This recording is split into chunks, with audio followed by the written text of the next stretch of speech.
আলহামদুলিল্লাহ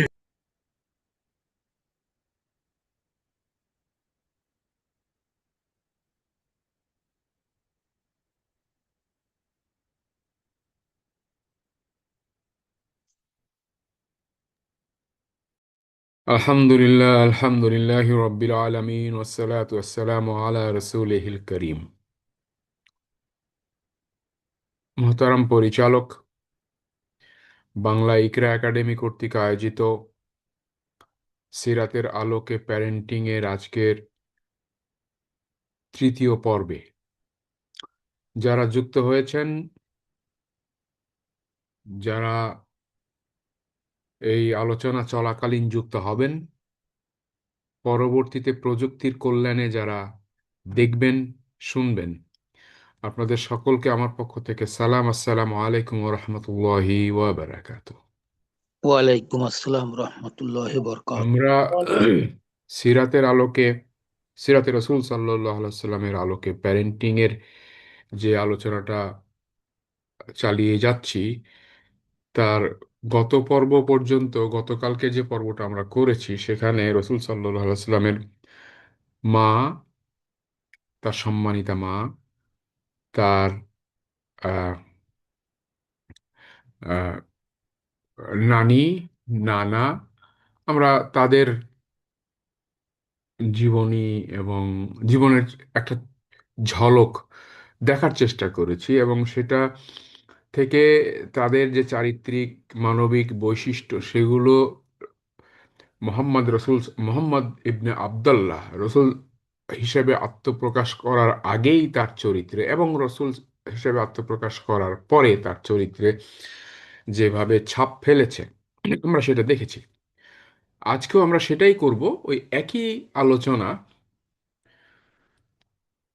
কারণ প্রিয় রসুল সাল্লাল্লাহু আলাইহি সাল্লাম শুধুমাত্র মা আমেনার কাছেই বেড়ে ওঠেননি।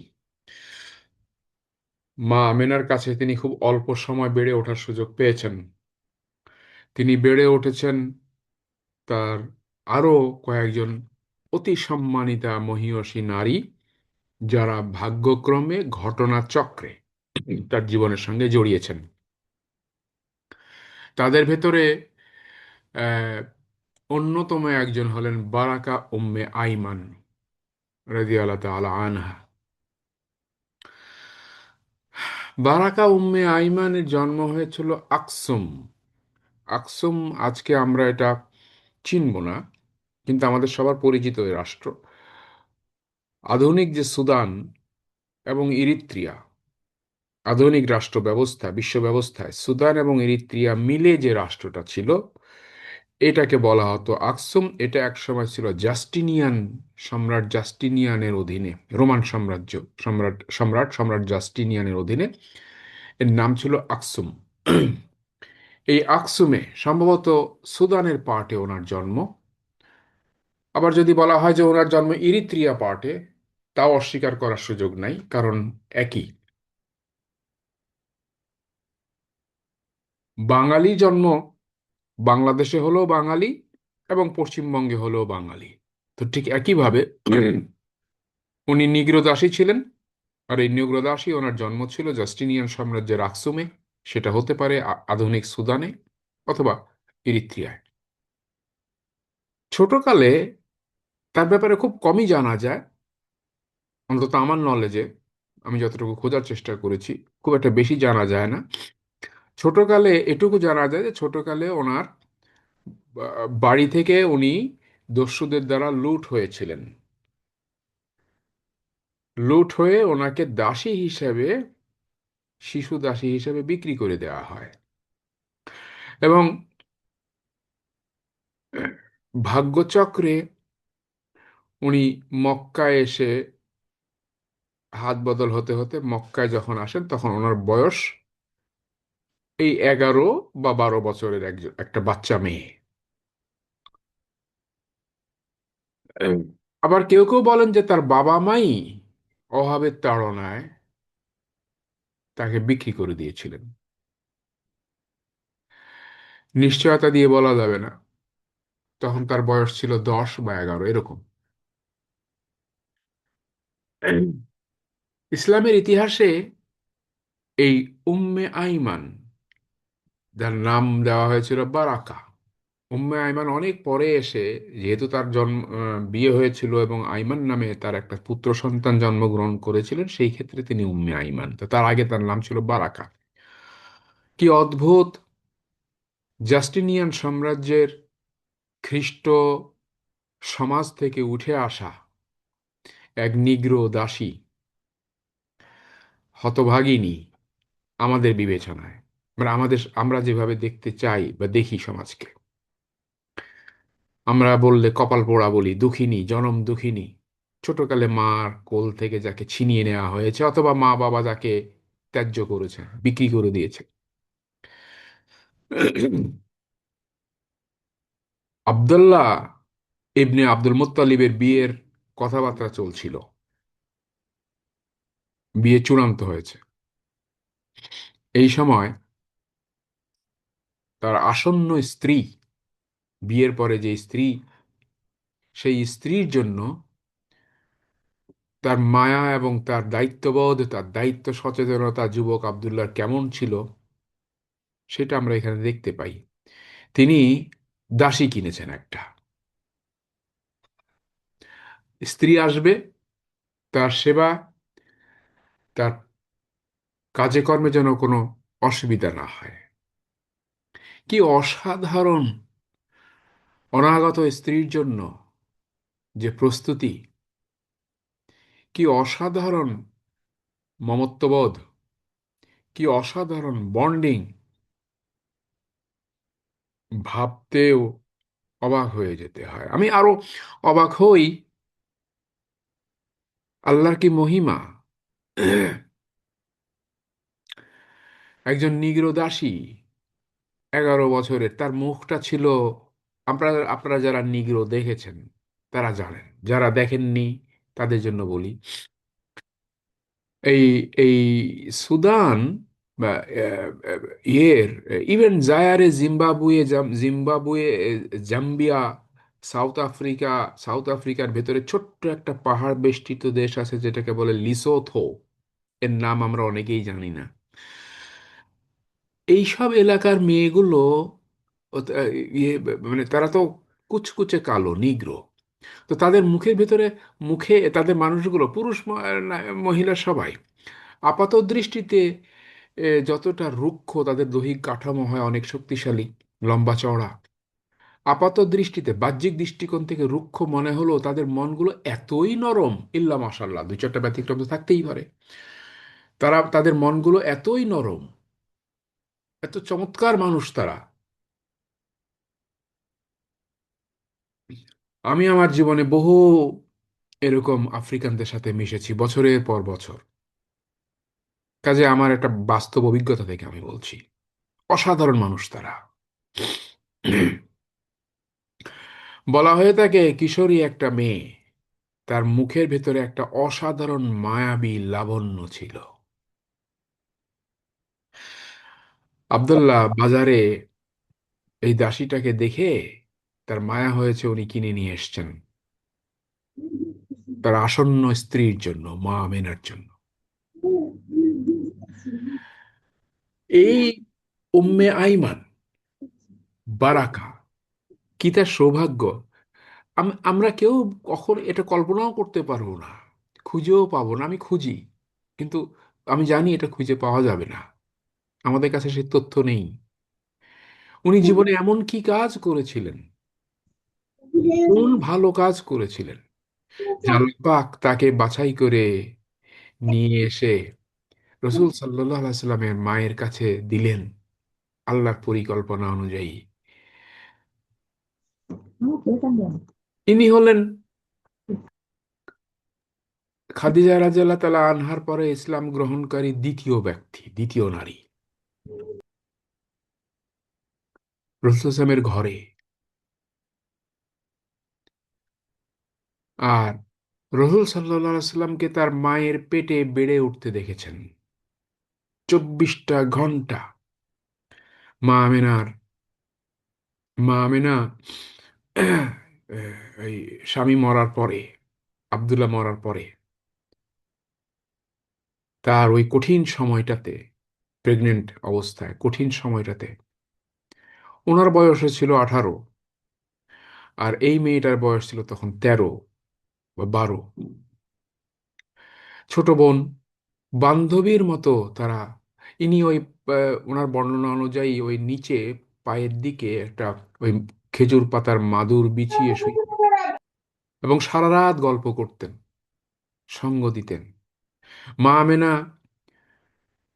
মন খারাপ করলে ইনি সান্ত্বনা দিতেন।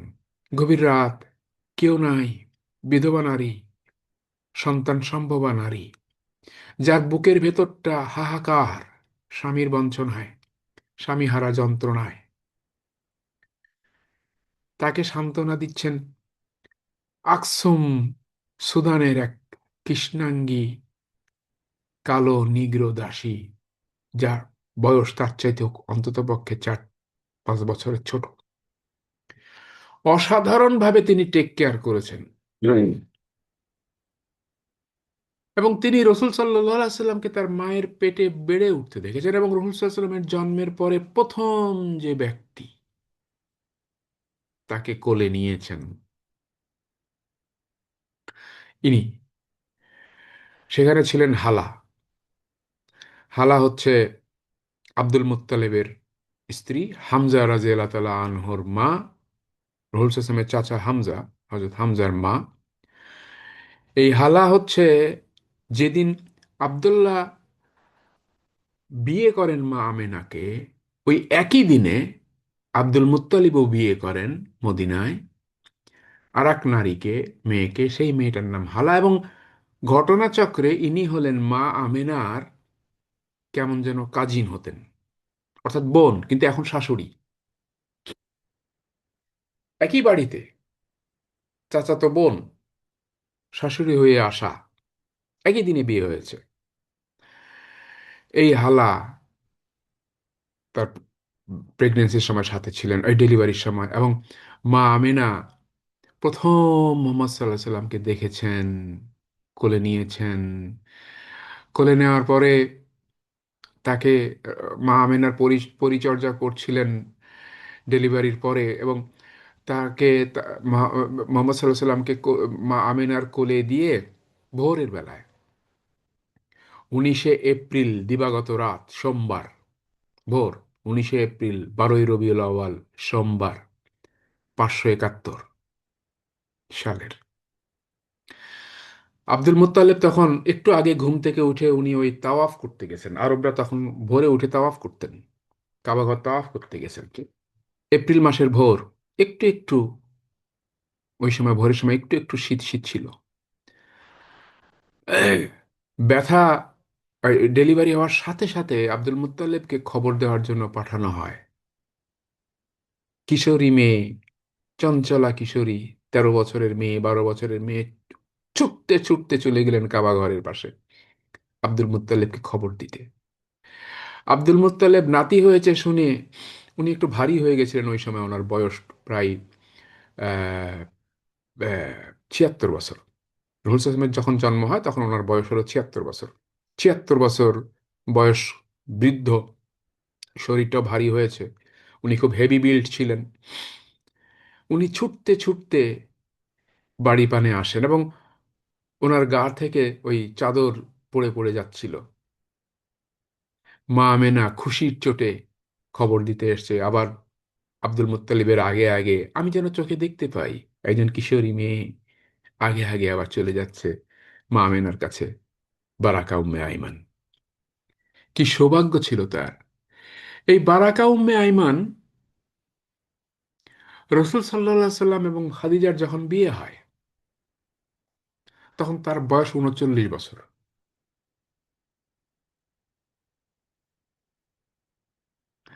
বিয়ের শেষে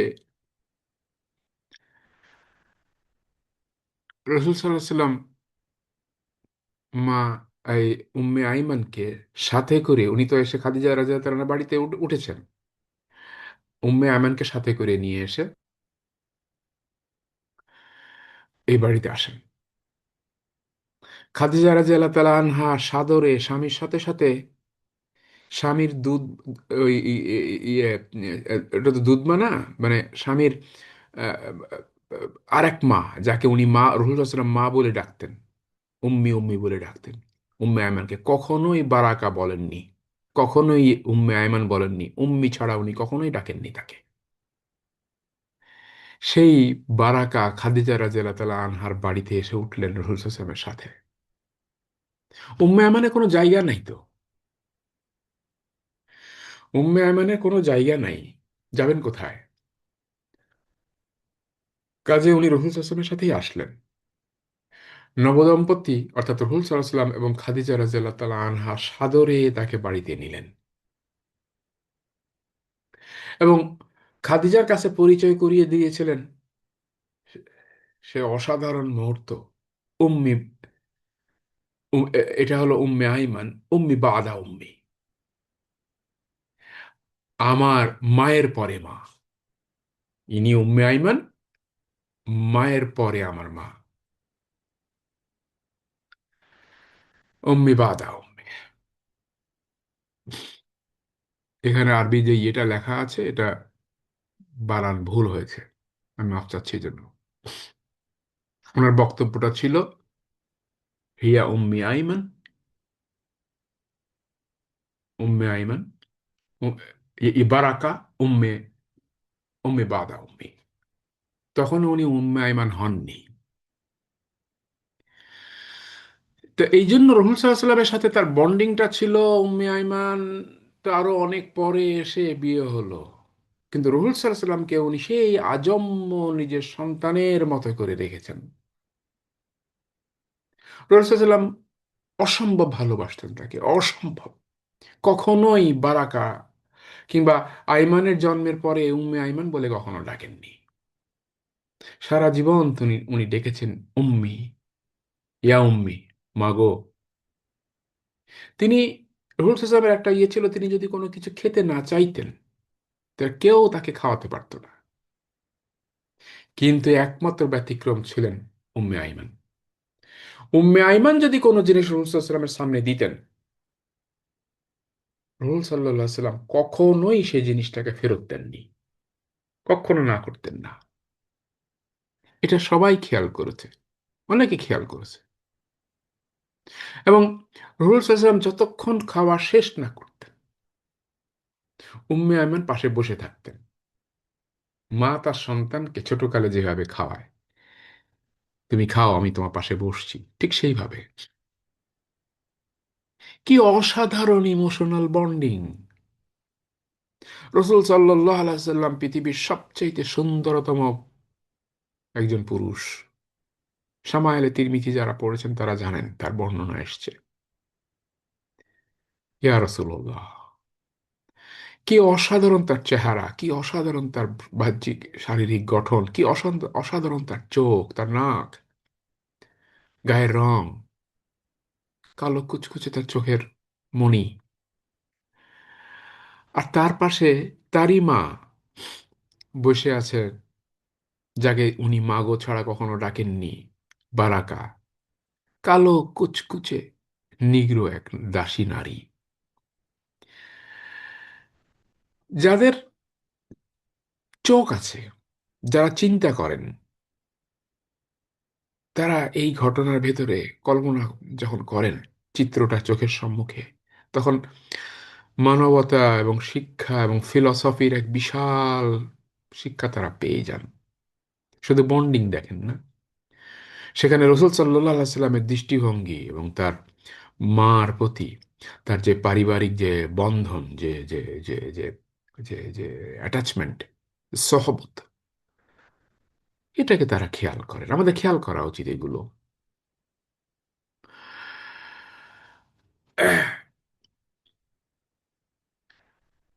বারাকা উম্মে আইমান যখন হিজরত করে মদিনায় আসেন, তখন তার বয়স 70 বছর, বুড়ি, একেবারে ঝুরঝুরে বুড়ি যাকে আমরা বলি। উনি যখন আসলেন ক্লান্ত শ্রান্ত হয়ে মদিনায়, যখন পৌঁছালেন, রাসূল সাল্লাল্লাহু আলাইহি ওয়াসাল্লামের বাড়িতে যখন পৌঁছালেন, রাসূল সাল্লাল্লাহু আলাইহি ওয়াসাল্লাম শুনে বাচ্চার মতো আনন্দে নেচে উঠলেন, আনন্দিত হয়ে উঠলেন। নিজ হাতে উঠে গিয়ে বারাকা উম্মে আইমানকে, ইয়া উম্মি ইয়া উম্মি, সালাম তাকি ইয়া উম্মি, আলহামদুলিল্লাহ সালামা, আলহামদুলিল্লাহ সালামা, মা তোমার আশাটা সুন্দর হোক, শান্তিময় হোক বলে রসুল সাল্লাল্লাহু আলাইহি সাল্লাম নিজের হাতে 70 বছরের এক নিগ্র নারীর কপালের ঘাম মুছে দিচ্ছেন। কল্পনা করেন, আমার রসুল নিজের হাতে, তার মুবারক হাতে, আল্লাহ রসুল সাল্লাল্লাহু আলাইহি সাল্লাম তার মুবারক হাতে 70 বছরের এক বৃদ্ধা নিগ্র দাসী নারীর কপালের ঘাম মুছে দিচ্ছেন। রাস্তায় চলতে ফিরতে, এই দীর্ঘ পথ আসতে যে ধুলোবালিগুলো পড়েছে, যেখানে যেখানে দেখা যাচ্ছিল, তিনি সেটা সেটা ঝেড়ে দিচ্ছেন। আল্লাহ রসুল সাল্লাল্লাহু আলাইহি সাল্লাম বলছেন, ইয়া উম্মি, মাগো, নিশ্চয়ই জান্নাতে আপনার ঠিকানা নির্দিষ্ট হয়ে গেছে। সেখানে আপনার কোনো রকম কষ্ট, দুঃখ, কষ্ট, ক্লেশ কিচ্ছু থাকবে না। এই যে আপনি তার মানে এই যে আপনি কষ্ট করলেন, এই যে এত কষ্ট করে আপনি আসলেন, মা, জান্নাতে আপনার ঠিকানা নিশ্চিত হয়ে গেছে। সেখানে আপনার দুঃখ, কষ্ট, ক্লেশ কিচ্ছু থাকবে না। আপনাদের মনে থাকার কথা, যারা সিরাত পড়েছেন তারা জানেন যে দারুল আরকামে, দারুল নদওয়া বোধহয়, গোপনে যেখানে, দারুল আরকামে গোপনে যেখানে প্রাথমিক যুগে যখন রুহুল ইসলাম প্রকাশ্যে দাওয়াত শুরু করেননি, সে গোপনে মাঝে মধ্যে সাহাবীরা রুহুল ইসলামের কাছে বসতেন, গোপনে, সবার অলক্ষ্যে। ওই সময় একবার খাদিজা রাদিয়াল্লাহু তাআলা আনহা কি কারণে যেন বারাকাকে পাঠালেন একটা খবর, মেসেজ দিতে। রুহুল ইসলামের কাছে মেসেজটা দিয়ে আসলেন। উনি যখন ফেরত আসছেন, আসার পরে ওনার অবর্তমানে রুহুল ইসলাম এনার ব্যাপারে বলেছিল, তোমাদের মধ্যে এমন কেউ আছে যে জান্নাতি মহিলাকে, নারীকে বিয়ে করতে চাও? সে ঘটনা আপনারা জানেন। সেখানে জায়েদ রাদিয়াল্লাহু তাআলা আনহু উঠে বললেন, ইয়া রাসূলুল্লাহ, আমি বিয়ে করব। এই জায়েদ কিন্তু উম্মে আইমানের চাইতে, বারাকার চাইতে বয়সে 20 বছরের ছোট ছিল। সেই বিয়েটা হয়। রাসূল সাল্লাল্লাহু আলাইহি ওয়াসাল্লাম জায়েদকে সেদিন কি বলেছিলেন, তুমি কি জানো তুমি কাকে বিয়ে করছো? আমার মা। এবং এই উম্মে আইমানের এই আহ,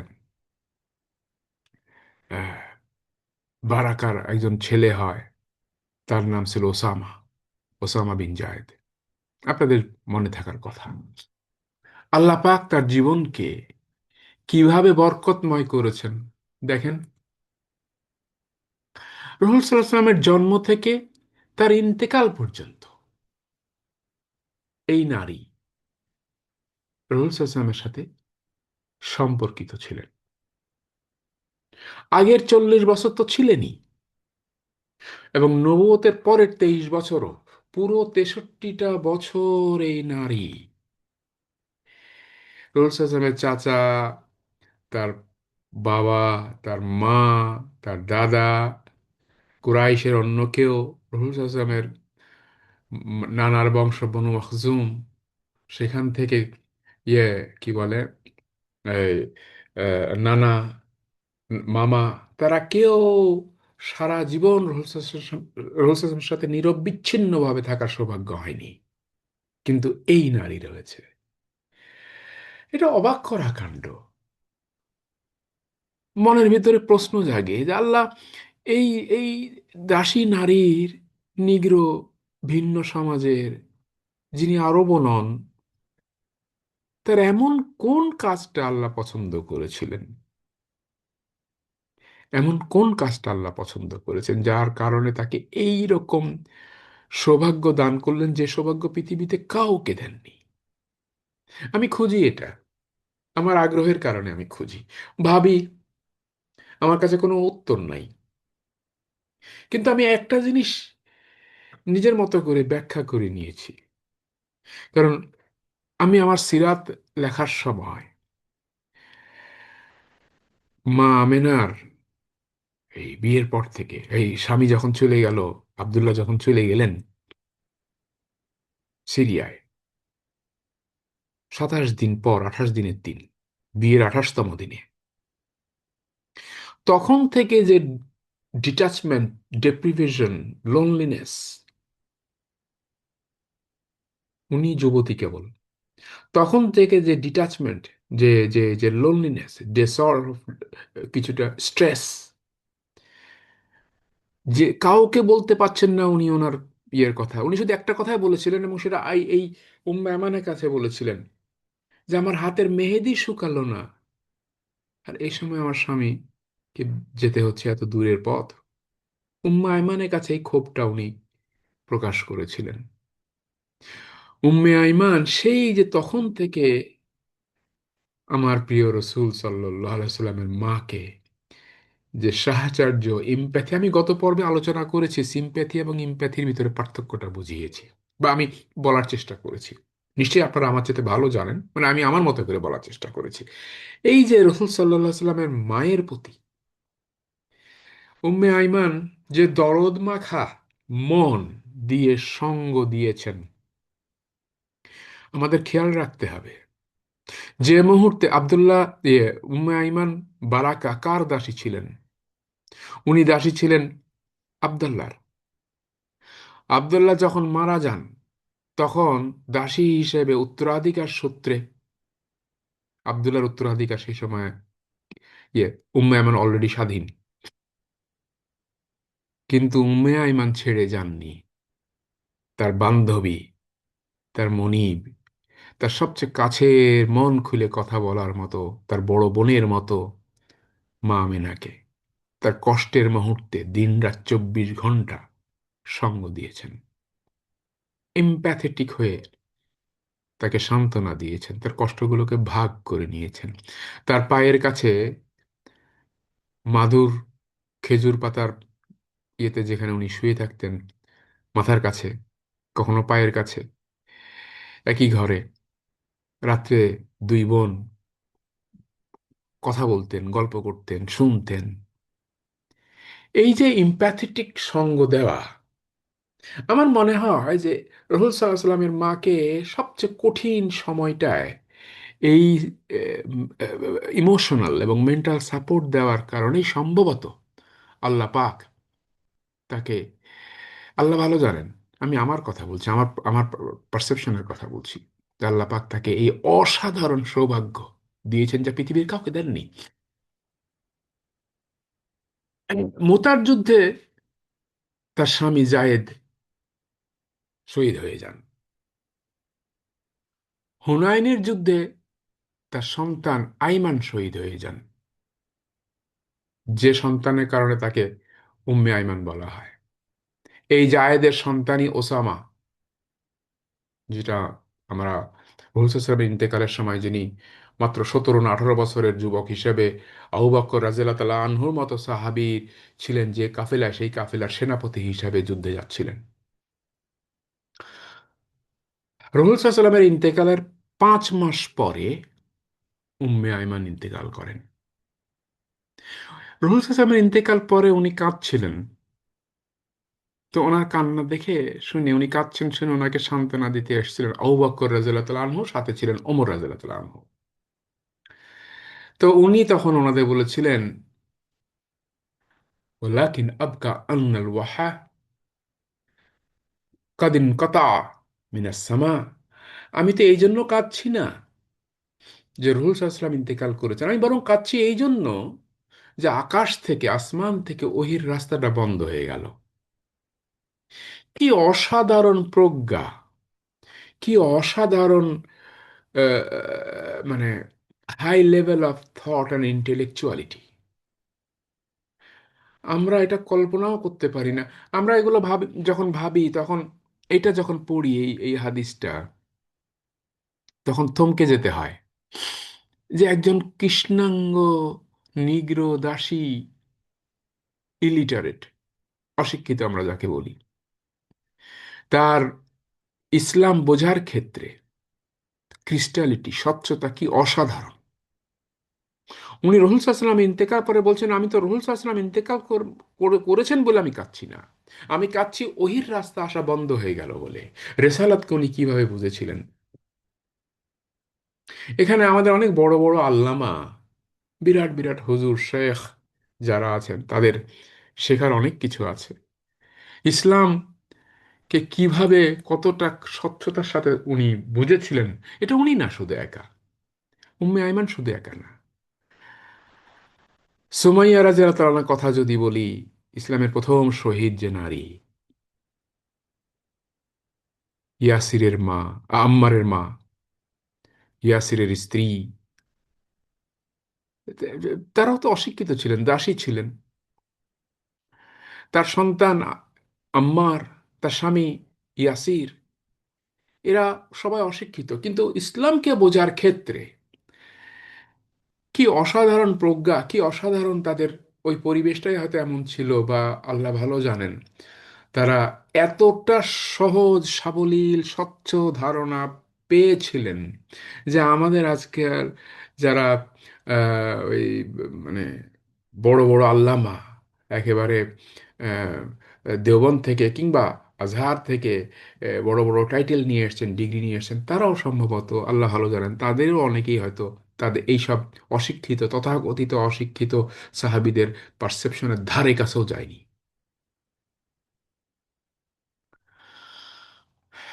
এই রকম মানুষের হাতে, এই রকম প্রজ্ঞামান এক নারীর হাতে রাসূল সাল্লাল্লাহু আলাইহি সাল্লাম বেড়ে উঠেছেন।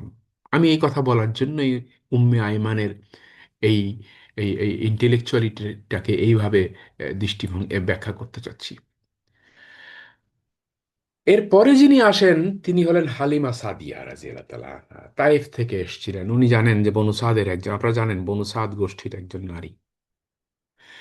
ওদের তখনকার কালচার অনুযায়ী প্রতি বছর ওই সময় মানে বিভিন্ন থেকে গ্রামের দিক থেকে, দূর দূর থেকে, দূর দূরান্ত, তখন মক্কা ছিল কসমোপলিটন সিটি তখনকার বিবেচনায়। আজকের দেশে আমাদের যেমন, আজকের বিশ্বে আমাদের যেমন London, Paris, Sydney, Partha, Washington, এরকম তখনকার জামানা এটা ছিল কসমোপলিটন, ছিল রোমের পরে। তো আরবদের নবজাতক বাচ্চাদেরকে গ্রামের দিকে পাঠিয়ে দেওয়া হতো ভাষার বিশুদ্ধতা রক্ষা করার জন্য, এবং মুক্ত পরিবেশে এটা তাদের ট্রেন্ড ছিল, সামাজিক প্রথা ছিল। তো 571 খ্রিস্টাব্দের এপ্রিল মাসের শেষ, রবিউল আউয়ালের তৃতীয় সপ্তাহ, এই সময়ের কালের মধ্যে আগের দিন 26শে এপ্রিল, রবিবার ছিল সেদিন, আব্দুল মুত্তালেব তার বাড়িতে মক্কার যে ইয়ে মক্কাবাসী, তাদেরকে খাইয়েছেন। নাতির ইয়ে হয়েছে, 7 দিন পুরা হয়েছে সেদিন। 60 কিলোমিটার দক্ষিণের তায়েফ থেকে একদল নারী এসেছেন বাচ্চা দত্তক নিতে। যারা আসে তারা, তাদের যারা এসছে তাদের গাধা, উটনি, যার পিঠে আসে, তারা আগে আগে এসে, যে যত আগে আসতে পারে, বড় লোক, অর্থবিত্তশালী পরিবারের বাচ্চা নিতে পারলে সেখানে গিফট, টিপস ভালো পাওয়া যায়। ফলে তারা কে কার আগে হুমড়ি খেয়ে এসে পড়ে নিয়ে যাবে, নিয়েছে। আমাদের দেশে যেমন ওই কি বলে, হিজড়ারা বাচ্চা হয়েছে শুনে, কোনো বাড়িতে বাচ্চা হয়েছে শুনলে গ্রামের দিকে ছুটে আসে। বড় লোকের বাড়ি হলে তো কোনো কথাই নেই, টিপস পাওয়া যাবে, সেই রকম। কিন্তু ওরা আসতো দত্তক নেওয়ার জন্য। তো দত্তক নিতে এসে এখন হালিমা, ওনার কেবল 1.5 মাস বা 2 মাসের একটা বাচ্চা আছে তখন, আব্দুল্লাহ। আর তার মানে বড় মেয়েটা, তার নাম ছিল শাইমা, তখন তার বয়স প্রায় 6, 5.5, 6 এরকম। এই দুই সন্তান সহ স্বামী হারিসকে নিয়ে এসছে মক্কায়। অন্যান্য সকলের মতো উনিও এসছেন, কিন্তু উনি পিছনে পড়ে গেছেন। ওনার গাধা আর উট দুইটাই রোগাক্রান্ত, সারা রাত ঘুমায় না। কারণ ওই যে ছাগল যেটা আছে সেটা দুধ দেয় না, উটনির দুধ হয় না, ওনার নিজেও ক্ষুধার্ত থাকে, ওনার বাচ্চাও দুধ পায় না। মানে এক ধরনের অভুক্ত বা আধা পেটে ওনাদের থাকতে হতো, এরকম অবস্থা ওরা। তো ওনাদের এই দুর্বল বাহনের কারণে ওনারা পিছনে পড়ে গেছেন। তো ততক্ষণে সবাই তার বড় মানে বড় বড় বড় লোকের অবস্থা সম্পন্ন ঘরের সন্তানদের নিয়ে গেছে। এতিম শুনে মোহাম্মদ সাল্লাহ সাল্লামকে আর কেউ নিতে আসেনি।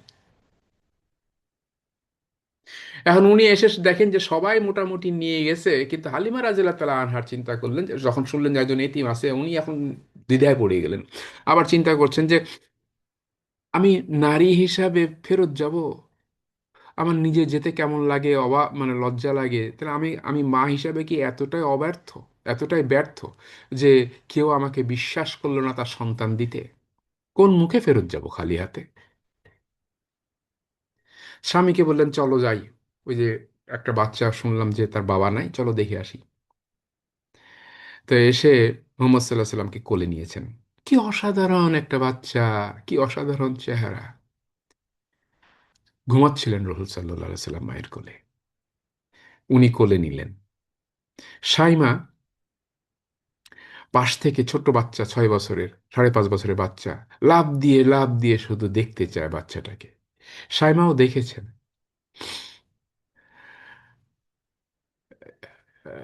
হালিমা রাদিয়াল্লাহু তাআলা আনহা এত মায়া লাগলো, নিজের স্তন দিলেন বাচ্চাটাকে।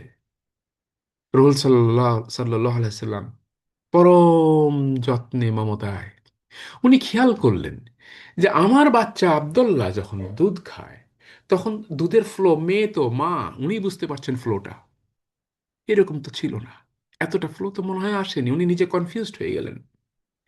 মোহাম্মদ সাল্লাহ সাল্লাম চমৎকার ভাবে দুধ খেলেন, এবং হালিমার মনে হলো যে তার দুধের ফ্লোটা অনেক বেশি। উনি খুব পাজলড হলেন, অবাক হলেন, সন্দেহ পড়ে গেলেন। ছেলের মুখের দিকে তাকায় থাকলেন। রাসূল সাল্লাল্লাহু আলাইহি ওয়াসাল্লাম দুধ খাওয়া শেষে আবার ঘুমায় পড়লেন। কি চমৎকার তার চেহারা, কি মায়াবী! হারিসকে দেখালেন। এখন হারিসকে স্বামীকে বলতেছেন, জানো আমার কিন্তু বাচ্চাটা খুব মায়া লাগছে, তুমি যদি চাও নাও। তো ওনারা বাচ্চাটা নিলেন। ও, এর মধ্যে সাইমা বলা শুরু করেছে, এটা আমাদের ভাই, চলো নিয়ে চলো, নিয়ে চলো। তো ওনারা নিয়ে যাচ্ছেন। নিয়ে যখন ওনারা এক মঞ্জিল যে যখন ওনারা বিশ্রাম নিচ্ছিলেন ওই দিনের জন্য যাত্রা বিরতি, রাত্রে সবাই কি পরম প্রশান্তিতে ঘুমিয়েছেন। সকালে উঠে হারিস বলছে, হালিমা রাদিয়াল্লাহু তাআলা আনহা বলছে যে রাত্রে আমরা সবাই ঘুমালাম কি পরম প্রশান্তিতে। আব্দুল্লাহ প্রতি রাত্রে ক্ষুধায় কাঁদে, সেদিন কাঁদেনি। আব্দুল্লাহর পেট ভরা, কারণ ওই হালিমা রাদিয়াল্লাহু তাআলা আনহার ব্রেস্টে দুধের ফ্লো অনেক বেশি, পর্যাপ্ত দুধ পেয়েছেন তার তার সন্তান, এবং মোহাম্মদ সাল্লাহ সাল্লামও পেয়েছেন। তো পথে জন্য ওই সকালের প্রস্তুতি হিসাবে, যাত্রার প্রস্তুতি হিসাবে তারা আবার উটনি, ওই হারিস ওনার স্বামী উটনি দুধ বইতে গেছেন, ছাগলের ছাগি যেটা ছিল তার দুধ দুইতে গেছেন, প্রতিদিনকার রুটিন এটা। তো বাইরে থেকে, তাঁবুর বাইরে থেকে দুধ ওই মানে দুয়ে যখন ভেতরে আসছেন তখন হারিস বলছেন যে হালিমা, তুমি এক বারাকা, এক চমৎকার বরকতময় সন্তান, ছেলে পেয়েছো। আমাদের এই ছেলেটার ভাগ্যটা অনেক ভালো। কেন? কাজে আজকে অনেক দুধ দিয়েছে উট, ছাগল, অনেক দুধ দিয়েছে। উনিও, হালিমা তো বুঝেছিলেন তার নিজের ব্রেস্টে দুধের ফ্লো দেখে, আর ইনি বুঝছেন, হারিস বুঝছেন দুধ দুইতে গিয়ে, যে প্রতিদিন তো এরকম এই পরিমাণ দুধ দেয় না। এরপরে ওনারা যখন ফেরত যাচ্ছেন তখন আগের দিন রওনা হয়ে গেছে যে কাফেলা, ওনারা দুর্বল গাধা উটের পিঠে চড়ে যখন ফেরত যাচ্ছেন তখন তাদেরকে তো ধরেছেনই, বরং তাদেরকেই আগের দিন যে কাফেলা রওনা দিয়েছে তাইফের উদ্দেশ্যে সেই তাদেরকে পেছনে ফেলেছেন। তারা বলছে যে, হালিমা বলছে, হালিমা এটা কি তোমাদের সেই উটনি না যাতে তোমরা এসছিলে? কাজে ওয়াল্লাহি, হ্যাঁ, এটা সেই উটনি। সবাই পাজলড, কিন্তু হালিমা মনে মনে বুঝছেন যে আসলেই আমরা এক চমৎকার সন্তান পেয়েছি। এই যে উপলব্ধি, এই যে স- মানে একেবারে the moment she looked at, যে মুহূর্তে তিনি তার স্বামী হারিস এবং মেয়ে শাইমা মোহাম্মদ সাল্লাহ সাল্লামের দিকে নজর দিয়েছেন, সেই মুহূর্তেই তাদের অন্তর বিমোহিত, মুগ্ধ, তারা মানসিকভাবে, ইমোশনালি তারা অ্যাটাচড রসূল সাল্লাহ সাল্লামের প্রতি। এবং তারপরে এই যে এরপরে অনেক ঘটনা আছে। তারা তারা তাদের বাড়িতে এবং তাদের আর্থিক অবস্থা কিভাবে পরিবর্তন হয়ে যায়, তাদের পালে উট এবং ভেড়ার পালে কিভাবে বারাকা আসে, এগুলো আপনারা সবাই সিরাতে জানেন। কিন্তু আমি যেটা বলতে চাইছি এখানে সেটা হচ্ছে যে হালিমা সাদিয়া রসূল সাল্লাহ সাল্লামের প্রতি যে বন্ডিং তৈরি হওয়া, এর সূচনা এখান থেকে। অসম্ভব মমতা দিয়ে ছেলেটাকে, এই মোহাম্মদকে উনি মানুষ করেছেন, আদর দিয়েছেন।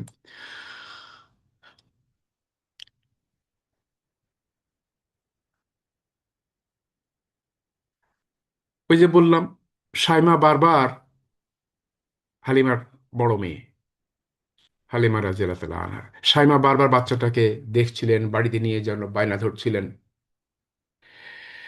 তো এই যে সাইমার যে ওই তখন তো সাইমা 5 বছরের, 5.5 বছরের মেয়ে। এই যে সাইমার যে ব্যগ্রতা, রুহুল সাল্লামের প্রতি তার যে সফটনেস, তার যে এক ধরনের বায়াসনেস, এটা ওই সময় থেকেই শুরু হয়েছে।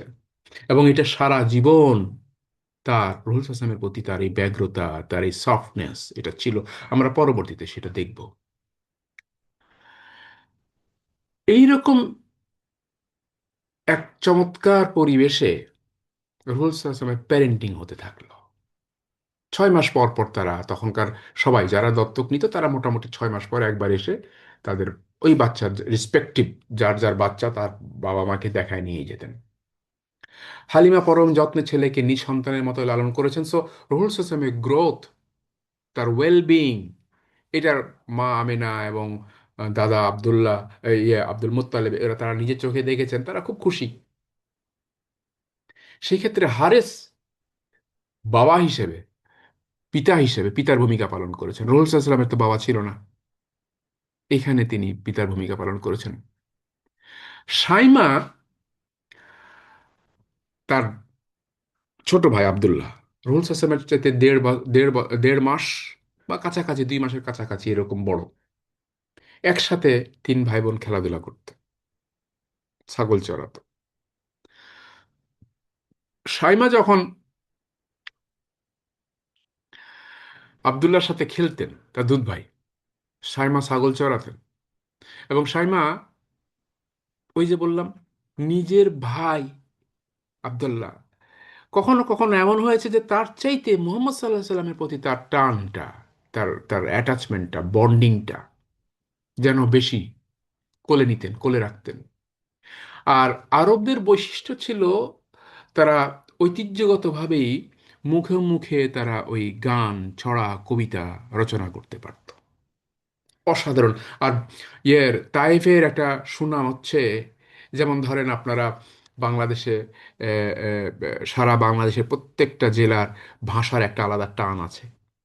কিন্তু পাশাপাশি সবাই জানে, অন্তত বলেন, স্বীকার করেন, আপনারা শুনেছেন যে Kushtia, that is greater Nadia, যেটা একসময় নদিয়ার পার্ট ছিল কুষ্টিয়া, কুষ্টিয়ার ভাষাটা অনেকটা সবচেয়ে বিশুদ্ধ ভাষা তুলনামূলকভাবে।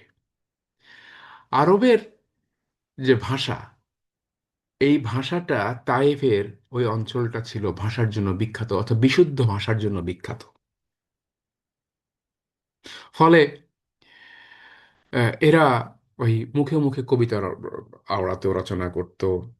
এটা তাদের একটা আহ, রাখালরা কি করে, রাখালরা রাস্তায়, মাঠের ভিতরে, চরের ভেতরে গরু চড়াতে, ছাগল চড়াতে গেলে মহিষের পিঠে বা গরুর পিঠে বা এক জায়গায় বসে গান গায় নিজে নিজে। জানা থাকলে ভালো, আর নাহলে নিজেরা নিজেরাই তৈরি করে নেয়। ঠিক সেইভাবে একটা গান গেয়েছিলেন, গান গাইতেন প্রায় সাইমা। এর অনুবাদটা আমি করেছি। হে রব, মুহাম্মদকে করো দীর্ঘ জীবন দান, দেখে যেন যেতে পারি তারে নেতা মহিয়ান, হটাও দূরে দুশ্মন যেটা আছে যত তার, দাও তারে সম্মান আর শান্তি, সুখ অপার। এই যে ভাই বোনের যে যে যে একটা বন্ডিং, এই বন্ডিংটা অসাধারণ। রাসূল সাল্লাল্লাহু আলাইহি ওয়াসাল্লাম তাদের সাথে এইভাবে ক্লোজ একটা অ্যাটাচমেন্ট তৈরি করেই বড় হয়ে উঠেছেন। আবু তুফাইল আমির বিন ওয়াসিলা একজন সাহাবী। আবু তুফাইল আমের তার নাম ছিল। তো আবু তুফাইল আমের, তা আমির রাদিয়াল্লাহু তাআলা আনহুর একটা বর্ণনা আছে মক্কার জিরানা অঞ্চলের ঘটনা। উনি বলছেন যে আমি রাসূল সাল্লাল্লাহু আলাইহি সাল্লামকে গোশত বন্টন করতে দেখলাম, অর্থাৎ মাংস বন্টন করছিলেন উনি দেখলেন। এক সময় এ সময় এক নারীকে আসতে দেখেই তিনি নিজের চাদর বিছিয়ে দিলেন। অর্থাৎ রাসূল সাল্লাল্লাহু আলাইহি সাল্লাম এক নারীকে আসতে দেখে নিজের চাদর বিছালেন। আগত সেই নারী বিছানো চাদরের উপরে বসলেন। তার মানে এটা হিজরতের আগেকার ঘটনা। তো আবু তুফাইল বলছেন আমি শুধালাম, জিজ্ঞেস করলাম কে তিনি, অর্থাৎ ওই মহিলাটা কে। তখন তাকে পাশে থেকে কেউ একজন বলে দিল যিনি তার দুধ মা, হালিমা রাদিয়াল্লাহু তাআলা আনহা। এই ছিল তাদের বন্ডিং, অবিচ্ছেদ্যভাবে চলমান ছিল। একবার বিয়ের পরে খাদিজা রাদিয়াল্লাহু তাআলা আনহার কাছে তার এক দাসী এসে খবর দিল যে এক মহিলা এসছেন, নারী এসছেন, তিনি দেখা করতে চান, তার নাম হালিমা সাদিয়া। তো খাদিজা রাদিয়াল্লাহু তাআলা আনহা তো খুব ভালো করেই জানতেন। উনি উঠে দাঁড়ালেন এবং অভ্যর্থনা জানাতেন, খোশামদেদ। আরবরা সাধারণত খোশামদেদ বলে, আলহামদুলিল্লাহ সালামা তাআলি তাআলি, আলহামদুলিল্লাহ সালামা, তোমার আগমনটা শুভ হোক, ইয়া সালাম ইয়া সালাম। তাদের এভাবেই ওনারা অভ্যর্থনা জানান। এই খবর শুনে রাসূল সাল্লাল্লাহু আলাইহি ওয়াসাল্লাম ছুটতে ছুটতে শিশুর মতো চলে আসলেন। মা এসছে, খুশিতে গদগদ হয়ে আমার রাসূল সাল্লাল্লাহু আলাইহি ওয়াসাল্লাম বলছেন ইয়া উম্মি ইয়া উম্মি। উনি নিজের গায়ের চাদরখানা খুলে তা বিছিয়ে দিলেন মাকে সম্মান দেখানোর জন্য। বিবি হালিমাকে ধরে সেই সেই আসনে খুব সম্মানের সাথে বসালেন, ইয়া উম্মি ইয়া উম্মি। এই যে বন্ডিং, খাদিজা রাদিয়াল্লাহু আনহা তাকে নিজ শাশুড়ির ন্যায় আদর আপ্যায়ন করেছেন। বিদায় বিদায় বেলা তিনি 40টা উট আর ছাগলও দান করেছেন। ওই সময় বিবেচনায় 40টা উট আর ছাগল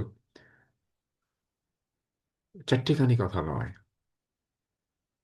হুনাইন যুদ্ধের পরে রাসূল সাল্লাল্লাহু আলাইহি ওয়াসাল্লাম এরকম বদান্যতা দেখিয়েছেন, কারণ ওই সময় বনু হাওয়াজিনের বিশাল গোষ্ঠী যুদ্ধবন্দী হিসাবে মুসলমানদের কাছে আসে, ধরা পড়ে। সেখানে বিবি হালিমাও ওই বন্দীদের ভিতরে ছিলেন। বিবি হালিমাকে উট ছাগল এবং রাহা খরচ সহ জানার পরে তার, তখন উনি মুসলমান হননি, জানার পরে ফেরত পাঠানো হয়। ওনার বংশ তখনও মুসলমান হয়নি। এবং এর মধ্যে দুধ বোন সাইমাও ছিল। সাইমা তখন বুড়ি হয়ে গেছে, মুখে ভাঁজ পড়ে গেছে। সাইমা কয়েক হাজার ইয়ে মানে কি বলে বন্দি তো, তার ভিতরে সেন্ট্রিকে পাহারাদার এক মুজাহিদকে সাহাবীকে ডেকে বলেছে তুমি কি জানো আমি তোমাদের সঙ্গীর দুধ বোন, আমি তোমার সঙ্গীর বোন। সাহাবীরা কখনো শোনেননি রাসূল সাল্লাল্লাহু আলাইহি ওয়াসাল্লামের বোন আছে। তো সাহাবীরা মানতে দূর, আল্লাহ রসুলের তো কোনো বোন নাই। এখন আমাদের হাতে ধরা পড়ার পরে সম্পর্ক তৈরি করতেছো, ভাবখানা এমন আর কি, পাত্তা দেননি। তো বারবার ইনসিস্ট করার পরে যে আমাকে রাসূল সাল্লাল্লাহু আলাইহি ওয়াসাল্লামের কাছে নিয়ে চলো। এখন সাহাবীরা বিপদে পড়ে শেষ পর্যন্ত ওনাকে নিয়ে গেছেন রাসূল সাল্লাল্লাহু আলাইহি ওয়াসাল্লামের কাছে। সাইমা রাদিয়াল্লাহু তাআলা বললেন ইয়া রাসূলুল্লাহ, আমি সাইমা, আপনার বোন।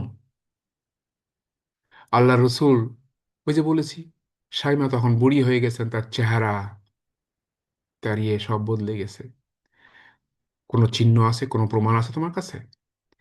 সাইমা বলল, উনি বললেন আমার পিঠে দাঁতের কামড়ের চিহ্ন রয়েছে, ছোটকালে আপনাকে পিঠে উঠালে আপনি ওখানে কামড়ে দিয়েছিলেন। এইটা আরেকটা সিরাত গ্রন্থে এইভাবে আছে যে সাইমা ওনার ডান হাত, সম্ভবত ডান হাতের উপরের অংশটা দেখায় বলছিলেন যে এইখানে দেখেন, এখানে আপনার আপনি কামড়ে দিয়েছিলেন, আপনার কামড়ের চিহ্ন আছে। তো পিঠে হোক আর হাতের এই উপরের অংশ পেছনের দিকে হোক, কোন এক জায়গায় কামড়ের চিহ্ন ছিল। রসুলাম এই কথা শুনে সাইমাকে চিনতে পেরে উনি আবেগে আপ্লুত হয়ে গেলেন, এবং সাইমা রাজিয়াল্লাহু তাআলা আনহার, হালিমা রাজিয়াল্লাহু তাআলা আনহার সৌজন্যে পুরো ওই বংশের সকল যুদ্ধবন্দীকে ছেড়ে দেওয়া হয়, উপঢৌকন সহ। পরে অবশ্য বনি হাওয়াজিন তারাও কৃতজ্ঞতার মূল্যায়ন করেছে রাসূল সাল্লাল্লাহু আলাইহি সাল্লামের এই এই বদান্যতার। তারা সবাই মুসলমান হয়ে যায়। আমরা এই যে রসুল পাক সাল্লাল্লাহু আলাইহি সাল্লামের উম্মে আইমান এবং হালিমা সাদিয়া রাদিয়াল্লাহু তাআলা আনহা এবং ইয়ে আহ, হারেস হারেস ইবনে আবি খাবসা, হালিমা সাদিয়া রাদিয়াল্লাহু তাআলার স্বামী, এই যে ক্লোজ পারিবারিক বন্ধন, পরিবারের সদস্যদের ভিতরে নিগুড় সম্পর্ক, প্যারেন্টিং এর জন্য এইটা অবিচ্ছেদ্য, অবশ্যম্ভাবী, অনিবার্য এক কম্পোনেন্ট, এক উপকরণ।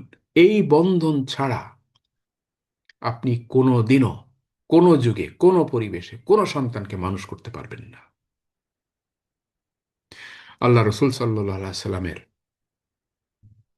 জীবনের এই অংশ আমাদেরকে সে কথাই স্মরণ করিয়ে দেয়।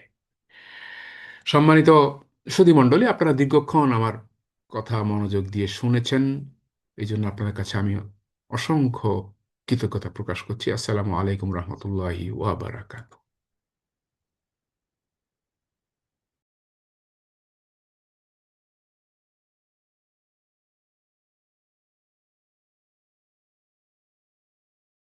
আপনার কথা শোনা যায় না, প্লিজ যদি কেউ কেউ কথা বলছেন, মোহাম্মদ আলী কথা বলছেন কিনা জানি না, যদি বলে থাকেন প্লিজ আনমিউট করে।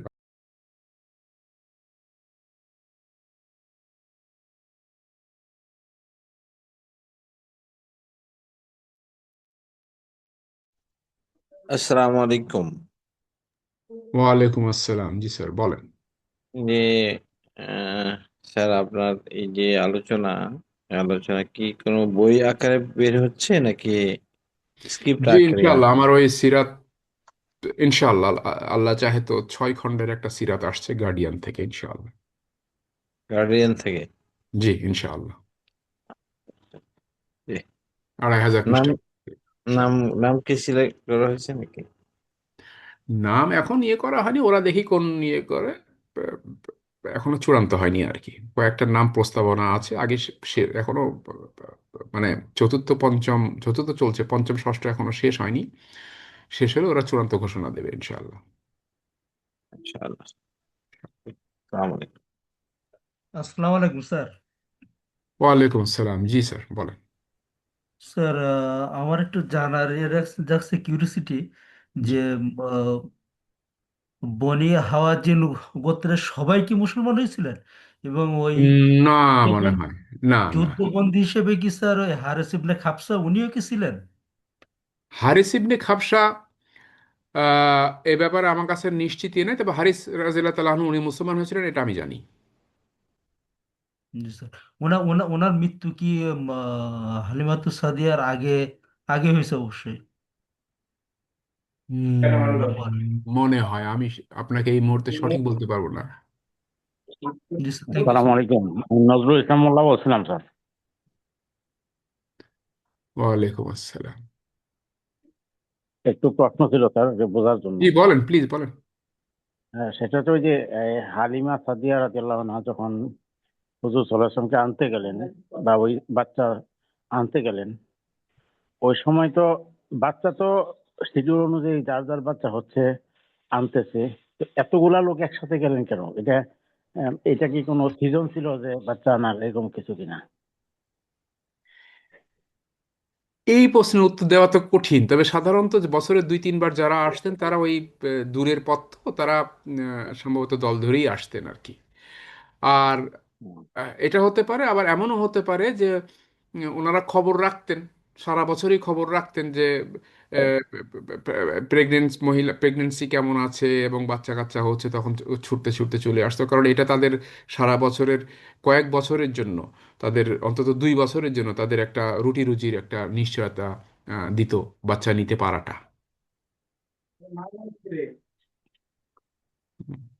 ঠিক আছে, এটাই এটা প্রশ্ন ছিল আর কি।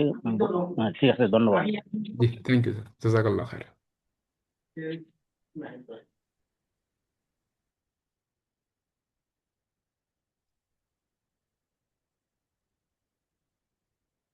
আপনাদের আর কোনো যদি প্রশ্ন না থাকে তাহলে আমরা অনুমতি দিলে আজকে এখানেই শেষ করি। মডারেটর কোথায়? আমি তো কে মডারেট করছেন আজকে জানি না।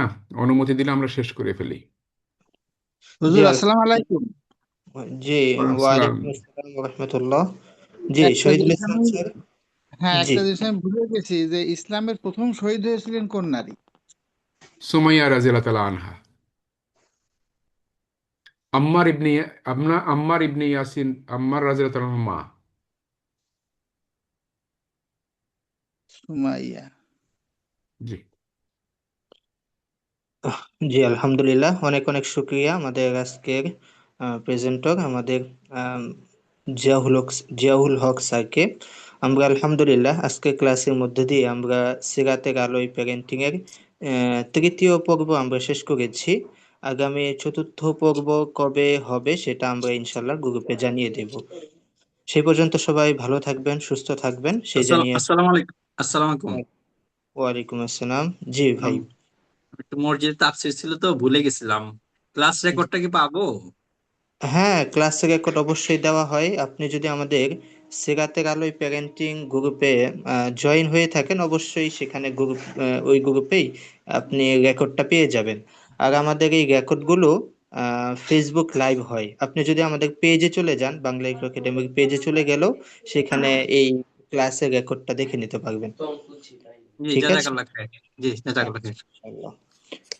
আচ্ছা, আর যদি কারো কোনো কোশ্চেন থাকে বলতে পারেন, না হয় আমরা এখানে এন্ডিং করতে চাই। আসসালামু আলাইকুম।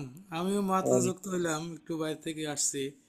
আচ্ছা আচ্ছা, মানে মানে কি বলে, একটা সেন্টেন্স শুনতে মানে যাই হোক, অসুবিধা নেই, রেকর্ড তো পাবো। জি আর অবশ্যই। শুনলাম যে আমাদের জি, প্রথম মহিলা শহীদ হচ্ছেন সুমাইয়া, এটা আমি জানি, কিন্তু প্রথম পুরুষ শহীদকে এটা অবশ্য জানা নেই। এই প্রশ্নটা আমার ছিল আর কি শায়েখের প্রতি, বা ওয়াই, আহ, শোনেন, যাই আমি হোক। এটা আমি বলতে পারবো না। আর 2 নম্বর কথা, আমি নিজের ব্যাপারটা আপনাদের কাছে পরিষ্কার করে দিই, দয়া করে আপনারা কেউ আমাকে শায়েখ বলবেন না। এটা আমার জন্য বড় বিব্রতকর, আর যারা সত্যিকার অর্থে আমাদের দেশে আলেম ওলামা আছেন তাদের জন্য। কারণ আমি জীবনে আমি ইংরেজি মিডিয়ামে, প্রচলিত মিডিয়ামে পড়াশোনা করা লোক। আমি জীবনে মাদ্রাসার চৌকাঠে চৌকাঠে মাড়াইনি, মাদ্রাসা আমি জীবনে যাইনি। সো আমাকে দয়া করে সেই ইয়ে ওই রকম আমার সৌভাগ্য হয়নি আর কি। তো দয়া করে আমাকে সেইভাবে ইয়ে করবেন না প্লিজ। আচ্ছা, ঠিক আছে, থ্যাংক ইউ। জি, আসসালামু আলাইকুম। থ্যাংক ইউ, ওয়ালাইকুম আসসালাম। মাশাআল্লাহ, আলহামদুলিল্লাহ। আলহামদুলিল্লাহ, আশা করি আপনারা বিষয়টা ক্লিয়ার হয়েছেন। আজকে এখানে আমরা ক্লাস শেষ করতে যাচ্ছি। আর কারো কোনো কোশ্চেন না থাকলে আমরা শেষ করি। আহ জি, আপনাদের আগামী ক্লাস কবে হবে সেটা আমরা ইনশাল্লাহ গ্রুপে জানিয়ে দেব। জি, আসসালামু আলাইকুম ওয়া রাহমাতুল্লাহি ওয়া বারাকাতুহু। আসসালামু